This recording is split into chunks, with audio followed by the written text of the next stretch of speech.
Imagine standing in the cereal aisle of a supermarket. 50 brands, 100 variations, organic, sugar-free, gluten-free, paleo-friendly. You reach out, pause, pull back. Minutes pass. A quiet anxiety grows. You're not choosing cereal. You're choosing a lifestyle, an identity, a future self-narrative sealed in cardboard. Somehow, this simple act becomes a microcosm of modern life. Abundant choice, paralyzing pressure, and a gnawing sense that whatever you pick, it won't be enough. We are drowning in freedom, surrounded by promises of happiness, curated social media feeds, self-help manifestos, dating apps, meditation retreats. We have never had so many tools to design our lives. And yet, behind all this freedom lurks an unspoken epidemic: quiet desperation. Henry David Thoreau wrote, "The mass of men lead lives of quiet desperation." He said this in 1854. Imagine what he would say now, when desperation has been muted by smiling emojis, filtered selfies, and productivity hacks. Desperation has gone digital, aesthetic, and silent. It now wears the mask of success. What does this quiet desperation look like? It's the 30-year-old analyst with a six-figure income who can't shake the feeling he's wasting his life. It's the mother of two scrolling Instagram at midnight, haunted by the sense that everyone else is doing it better. It's the college student flipping between 10 career paths, terrified of choosing wrong, paralyzed by the illusion that the perfect path exists. This is not despair in its dramatic form. This is not the storm, the breakdown, the scream. This is the stillness before the scream, the frozen sea beneath the smiling surface. Modern society rewards noise, achievement, visibility, momentum. But what it overlooks is the internal erosion caused by constant comparison and hyperstimulation. We are encouraged to be happy, but never taught how to suffer well. We are praised for our ambition, but rarely guided on how to endure existential emptiness. The pain is not overt. It's ambient, like a low-grade fever that never breaks. And so we adapt. We numb with distractions, constant scrolling, binge-watching, consumption disguised as connection. We construct selves for the algorithm, not for the soul. We become performance artists in our own lives, curating highlights while our inner worlds grow increasingly barren. But something inside us knows. Something ancient, maybe even sacred, whispers, "This is not it. This is not enough." Carl Jung once observed, "The most terrifying thing is to accept oneself completely." Yet, in our world of digital avatars and manic positivity, even knowing who we are becomes a daunting task. So we settle. We make peace with the dissonance. We tell ourselves this is normal, this perpetual dissatisfaction, this low-grade ache. Everyone must feel it, right? But what if this normal is precisely the sickness? Our ancestors faced tangible struggles: war, famine, disease. We face psychological ones: meaninglessness, alienation, disconnection. We don't fear death as much as we fear insignificance. We don't fear hunger. We fear anonymity in a world that only seems to value noise. And so we fill the void with everything but meaning. Here's the paradox. We have more freedom than ever, yet we feel more trapped. We have more access to knowledge, yet less wisdom. More connectivity, yet deeper loneliness. These contradictions aren't just philosophical curiosities. They are the source code of our despair. What we are witnessing is not a crisis of resources or technology. It's a crisis of consciousness. The soul, neglected and misunderstood, is starving in plain sight. In the sections to come, we'll dig beneath the surface, into the architecture of modern suffering, the illusions we cling to, and the forgotten pathways toward meaning. But first, we must ask, how did we get here? How did we become so full of choices, yet so empty of purpose? The descent begins not with the loss of what we have, but the forgetting of who we are. There's a strange phenomenon unfolding, one so subtle, most don't see it until they're drowning in it. It begins with a question we all seem to ask more and more: how do I appear to others? The modern self has become not something we are, but something we perform. Our identity is no longer discovered. It is constructed, piece by piece, post by post, like a digital mosaic of borrowed fragments. Social media, branding, hustle culture, these are not just tools. They are mirrors, and we are constantly adjusting ourselves in their reflection. You no longer simply live a moment. You document it, frame it, optimize it. You don't just think, you tweet. You don't just feel, you filter. You don't just exist, you curate. What happens when your life becomes a theater and your true self gets lost backstage? The answer lies in an erosion so deep it can scarcely be named. The modern mind has become split. One part acts, performs, calculates, reacts. The other part watches silently, feeling the dissonance but unable to stop the performance. The result? An endless feedback loop of inner division. You feel increasingly inauthentic but don't know how to return to something real. This is not narcissism. This is not vanity. This is survival in a system that rewards only the visible self, the marketable self, the productive self. And yet the soul does not care for algorithms, cares for truth, cares for wholeness. But here is where the quiet desperation tightens its grip.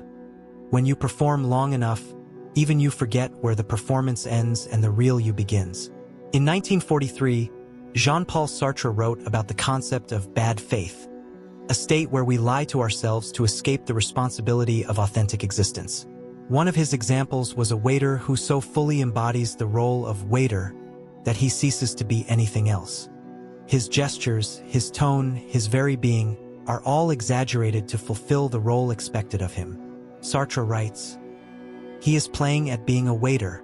Now consider, how many of us are merely playing at being ourselves? We perform the role of successful professional, perfect partner, enlightened thinker. We wear these roles so tightly we bleed into them. We are not lying to others, we are lying to ourselves. Not out of malice, but fear. Fear of rejection. Fear of insignificance. Fear of facing the deep uncertainty of who we are without the mask. And yet, something always leaks through the cracks. That subtle anxiety. That phantom sadness at the end of a long scroll. That strange, unnameable emptiness after a successful post, or a good day, or a compliment. That is the voice of the real self, trapped beneath layers of performance, begging to be heard. There is a reason why burnout is not just physical exhaustion anymore. It's existential. It's not just that we are working too much. It's that we are performing too much, living too far from our inner truth, severed from the silence and solitude in which authenticity grows. In a world that demands constant broadcasting, introspection has become a revolutionary act. Aldous Huxley warned, "The more powerful and original a mind, the more it will incline towards the religion of solitude." But solitude is terrifying to the performative self. In silence, the mask falls, and beneath it, we may find something raw, unresolved, and ancient. The unedited self, long ignored. So we keep scrolling, keep posting, keep performing, hoping that if we just play the role well enough, the hollowness will stop echoing. But it doesn't, because the self is not a product to be marketed. It is a mystery to be encountered. And that encounter, painful, slow, and uncertain, is the next step in our descent, or perhaps our awakening. Before we speak of healing or hope, we must descend deeper, into the cavern of meaninglessness, where the performance begins to collapse and the true questions finally surface. You wake up, open your eyes, and feel nothing. Not sadness, not joy, just the weight of another day. You move through your routine like a ghost wearing skin. Coffee, emails, chores, smiles, small talk, productivity. But underneath it all, a quiet question pulses. Why? Why am I doing this? Why does none of this feel real? Why am I alive? This isn't depression in the clinical sense. It's something older, more existential. A gnawing awareness that life, stripped of meaning, becomes unbearable, no matter how comfortable. And in our modern era, this void is no longer a crack. It's a chasm. Welcome to the abyss of meaninglessness. When religion, tradition, and community once grounded the human soul, they offered a compass, even if flawed, for navigating life's suffering. But the modern mind, having dismantled many of these foundations in pursuit of autonomy and reason, now drifts anchorless. We've inherited freedom, but not guidance. We've torn down dogma, but haven't replaced it with purpose. Friedrich Nietzsche saw it coming over a century ago. He was mourning. He foresaw the spiritual vacuum left behind, the terrifying moment when humanity would realize that without a higher order or transcendent meaning, we would be forced to create meaning ourselves or collapse. Today, we stand at that crossroads. For many, life feels like a sequence of arbitrary events. Work is just work. Relationships are fleeting. Goals are moving targets. Even joy feels suspiciously hollow, as if beneath every pleasure lies a question we're too afraid to ask. What's the point of all this? And so we retreat, some into cynicism, some into distraction, others into obsessive achievement, trying to outrun the question with success. But meaninglessness is a shadow that grows with the light. The more we chase happiness without depth, the more we find ourselves hollowed. Modern culture offers us temporary relief, not true answers. Consumerism seduces us with novelty. Social platforms sedate us with validation. But these are not meanings. They are placeholders, bright packaging around an empty core. They keep us from asking why until it's too late. Viktor Frankl, the Holocaust survivor and psychiatrist, famously said, "Those who have a why to live can bear almost any how." He saw people survive the worst horrors imaginable not through comfort, but through conviction, through love, faith, or duty. Meaning for Frankl was not a luxury. It was oxygen for the soul. But in the modern world, we've made the search for meaning optional and elective for those with time or privilege. The result? A quiet epidemic of existential anemia. We go through the motions. We smile on cue, but deep down we're starving for why. The abyss doesn't destroy us with pain. It destroys us with indifference. It whispers, nothing matters. And once you believe that, everything becomes negotiable: truth, love, morality, even life itself. That's the real crisis. Not the external chaos of politics or economy, but the internal erosion of meaning. The void we carry inside, and the illusions we stack around it. But the abyss, as terrifying as it is, serves a purpose. It is the place where all false meanings dissolve. The theater burns down, the performance ends, and what remains is the raw human soul. Naked, uncertain, desperate, but finally, awake. Only here, in this darkness, can something real begin. We are not meant to avoid the abyss, but to descend into it willingly, consciously. Because it is only by facing meaninglessness that we can begin to forge meaning that is truly ours. And so the question becomes, what can survive the abyss? What idea, belief, or purpose is strong enough to bear the weight of our suffering and still whisper, live? In the next section, we will begin to explore the turning point, the first cracks of light inside the darkness, the painful birth of meaning, not given, not inherited, but forged through fire. There is a strange alchemy to suffering. It can reduce a person to fragments, strip them of everything familiar, and yet, somehow also reveal what was indestructible all along. In the depths of suffering, when the masks are torn away and the distractions run dry, something ancient stirs. Not a voice of comfort, but of confrontation. A whisper that says, now you will see what truly matters. It is here, in this barren landscape of pain and disorientation, that meaning is not chosen but born.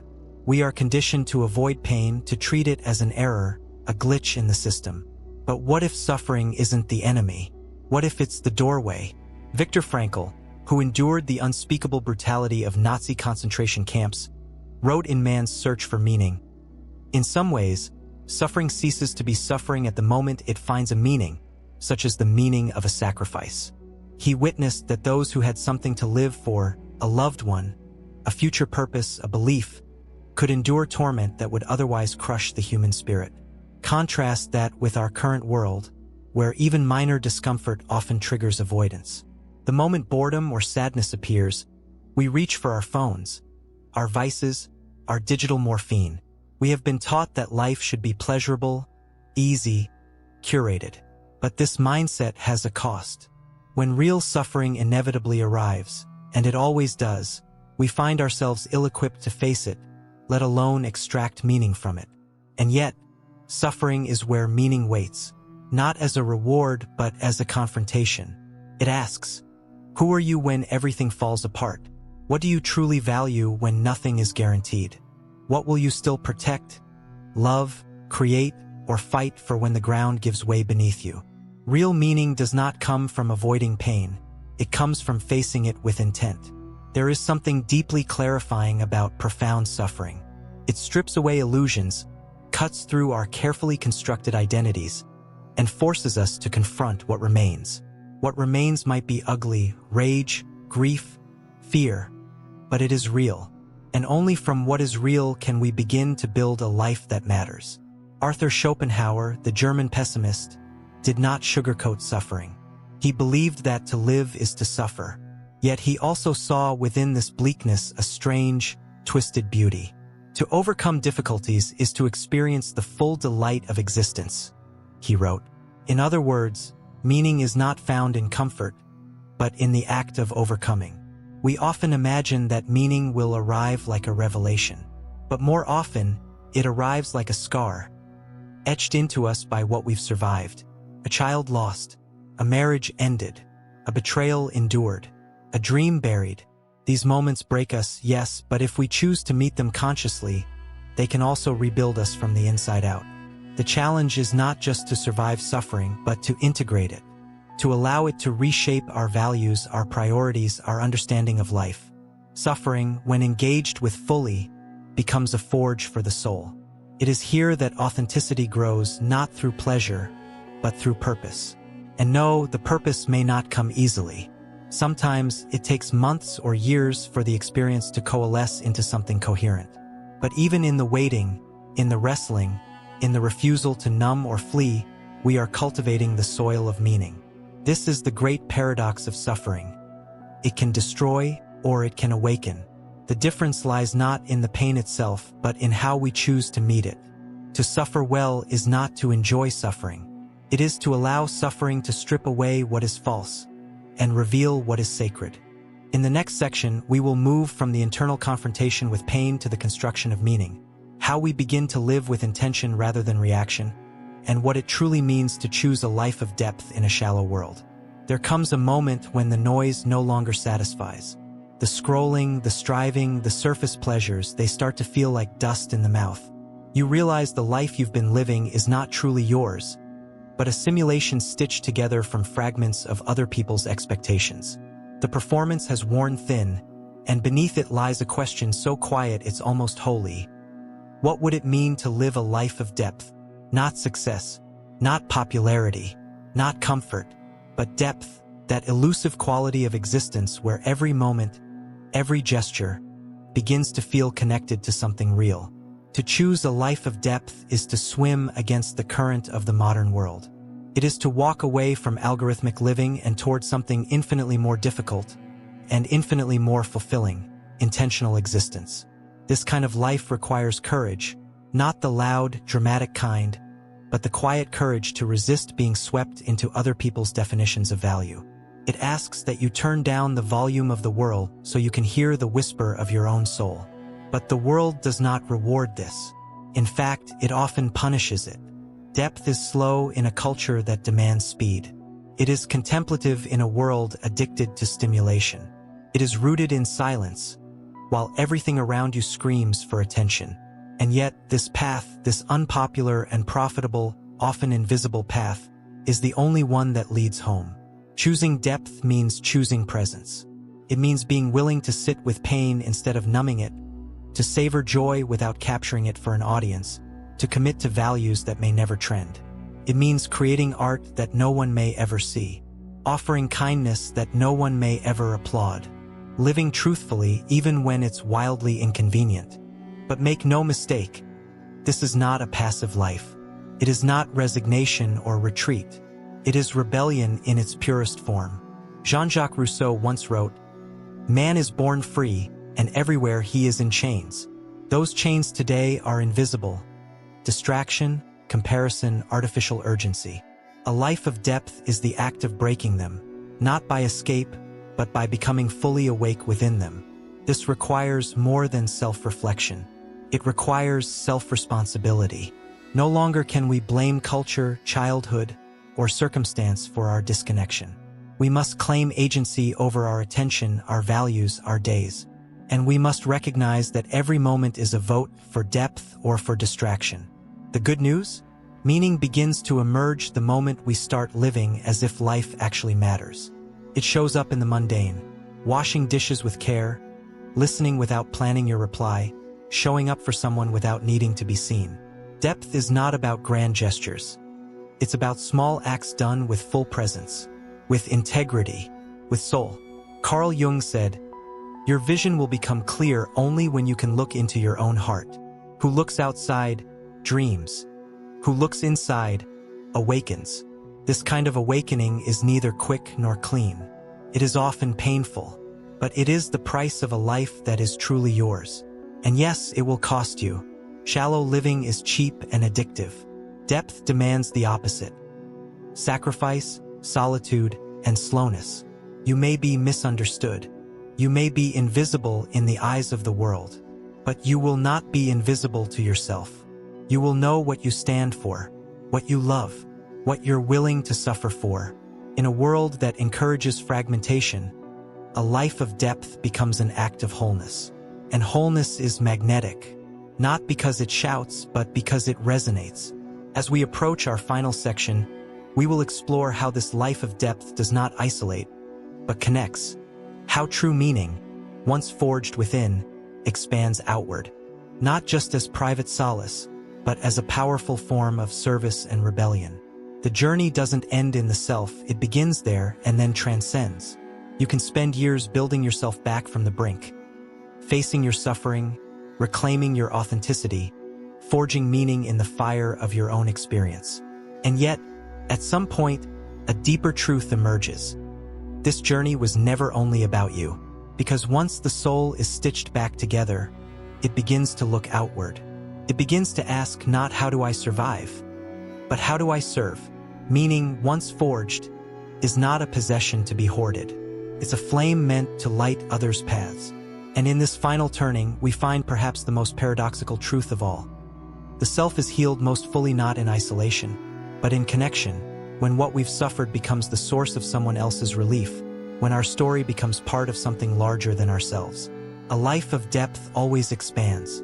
It ripples, not with ego, but with resonance. This is the moment when the quiet desperation of the modern mind begins to transform. Not into noise, not into forced optimism, but into authentic communion. When you carry your scars into the world and discover they are bridges, not barriers.